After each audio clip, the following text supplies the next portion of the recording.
Penyanyi Ikke Nurjanah berencana program hamil lantaran sang suami berondong, Carly Fu, menginginkan anak perempuan. Keinginan suami berondong Ikke Nurjanah itu untuk memiliki anak perempuan, terbatasi lantaran usia istri Carly Fu yang sudah 48 tahun. Untuk itu, demi memiliki anak perempuan, Ikke Nurjanah dan sang suami berondong, Carly Fu, berencana melakukan program hamil. Diketahui, Ikke Nurjanah nikahi berondong bernama Carly Fu, dan kini ingin tambah momongan. Sebelumnya, Ikke Nurjanah menikah lagi setelah 14 tahun bercerai dengan Aldi Bragi. Ikke Nurjanah menikah dengan Carly Fu pada tanggal 29 Januari tahun 2021.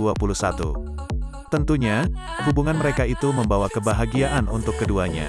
Walau begitu, ternyata mereka merasa kurang lengkap karena belum adanya malaikat kecil di antara mereka.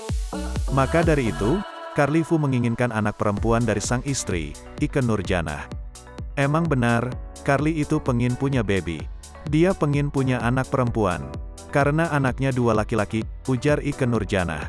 Ikke yang sadar usianya tak lagi muda, memiliki pikiran kalau ia harus melakukan program hamil jika ingin memiliki buah hati lagi.